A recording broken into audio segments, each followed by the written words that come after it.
Intel has recently released their 12th generation desktop processors, and they caused quite a stir in the custom PC building space.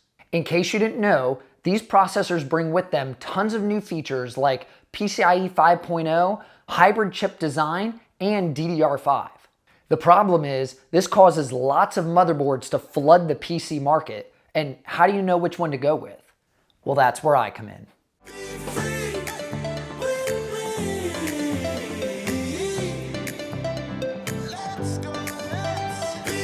Hey YouTube, what's going on? I'm Danny with Danny's Tech Channel. If you're new to the channel, if you've never been here, I frequently like to do hardware reviews, PC builds, and sometimes I'll throw in a little how-to video once in a while. Today I want to take a look at one of Intel's newest Z690 motherboards.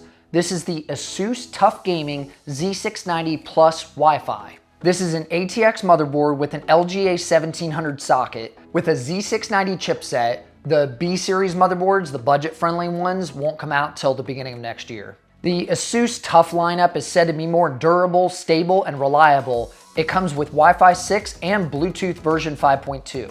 It's more of a budget lineup compared to their ROG Strix lineup that they offer. Now, if you looked at the box here, it actually has Z690 Plus Wi-Fi D4. The D4 is DDR4 RAM.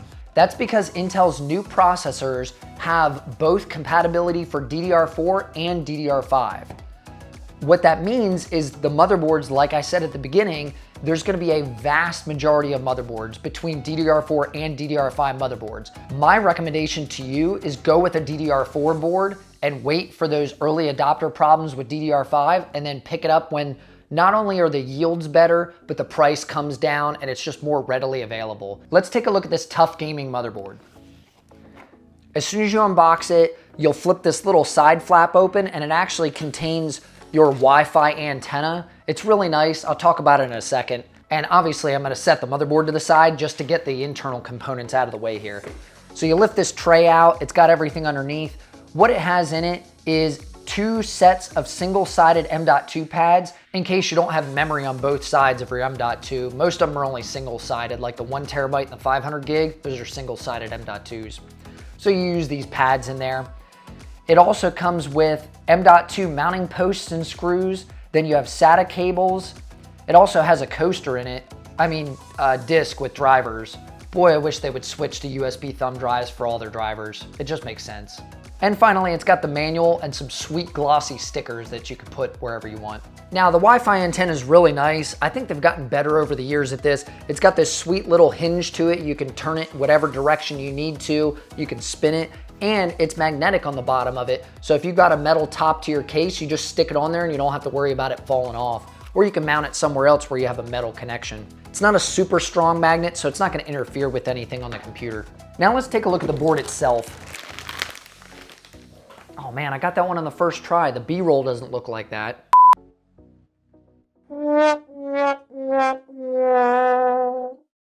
First of all, this board is actually really heavy. These heat sinks are very heavy duty. They're functional, and this is not just for aesthetic purposes. This is quite nice, especially for their TUF lineup.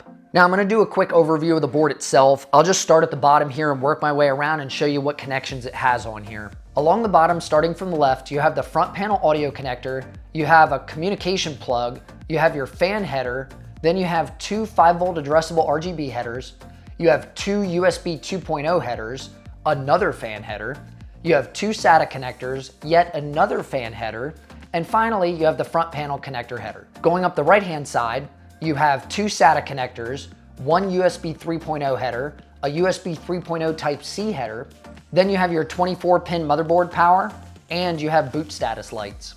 Along the top, you've got 1 5-volt addressable RGB header, you have 1 12-volt addressable RGB header, you have your CPU optional header, and you have your CPU fan header, and then you have an 8 plus 4-pin EPS power connector. It's got that extra little power just to be able to overclock your CPU. Now, they also have scattered around on the board here, there's a fan header and an AIO pump header in the middle section here, right under the CPU mounting socket.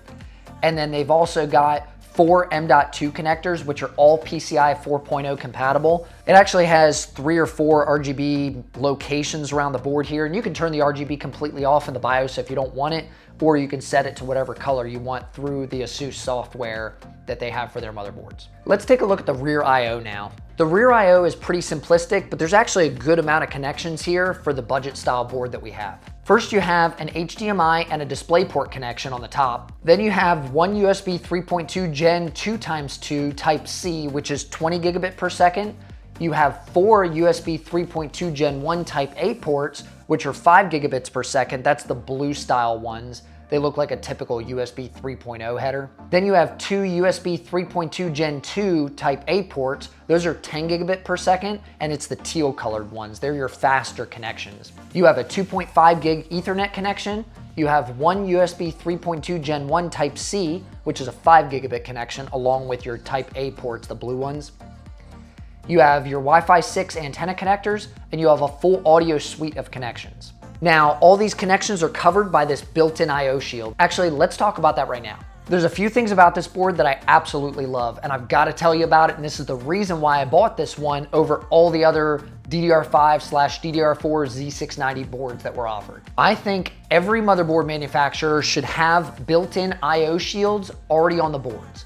I get it, it costs a little bit more to actually mount it on there and stuff, but some of the more budget-oriented boards that are under $200 don't have the I/O shield built into it. The good thing about the built-in I/O shield is you can't lose it and you can't forget it, so it stays with the motherboard no matter what case you move it into. More things I love about this board, a new feature that I don't know if Asus is the ones that created it or what, but I've seen a couple other motherboard manufacturers starting to follow on to this, and it needs to be in everything. They have these little quick release tabs. They're made out of plastic. If you've ever installed an M.2 drive into a motherboard, it is not fun because you've got these tiny little screws. You have to slide your M.2 into the board, push down on it, and then run those screws in without having the M.2 spring up and fling your screw everywhere. Well, they've solved that problem because there's no more screw required. You can actually push your M.2 down and you flip this little toggle switch over and the M.2 is secured. It's that easy.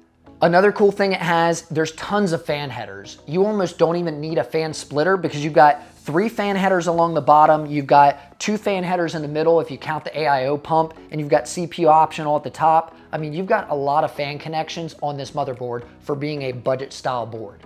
Now let's talk about the budget for a second. This board comes in at $289.99 USD. I understand that's not really a budget price for the motherboard. It's almost $300. Actually, after tax and everything, it is $300. I got mine on Newegg. Now, you currently can't get it on Newegg because it's sold out, but they'll come back into stock as they get more in shipments. Please, I'm gonna warn you ahead of time, if you want this board, if you're interested in this, don't buy from third-party sellers. I just looked on Newegg's website. They have third-party companies that sell their parts sometimes. They wanted like $389 for this board. It is a $290 motherboard. Don't pay over $300 for this board. I wanna tell you about 2 more things that I really liked yet. One, it's got status lights right next to the 24-pin connector. It's got the little light up lights as you're booting the motherboard. And if there's any issues with the CPU, the RAM, whatever, VGA, it'll light up what the problem is on the board. And it shows you where it's at in the boot sequence. It's pretty cool, especially for a budget board. And the last thing is DDR4 versus DDR5. This board is only DDR4 compatible. If I would have bought a DDR5 board, I wouldn't be able to use it right away because I don't have any DDR5 RAM. And I don't have $300 to waste on RAM. So this lets me reuse the DDR4 that I have here in the studio, and it lets me get gaming right away, which I recommend to you guys is purchase a DDR4 board, wait for the early adopter problems of DDR5. The performance difference, especially in gaming, is non-existent. So if you're a content creator or you work with a lot of memory intensive tasks, then maybe the DDR5 would make a difference for you. But for the majority of us and the majority of you watching this video, DDR4 is your best bet to start out with. I can't wait to build a PC using this motherboard and one of those new 12th gen Intel CPUs. Maybe I'll build something tough. Get it?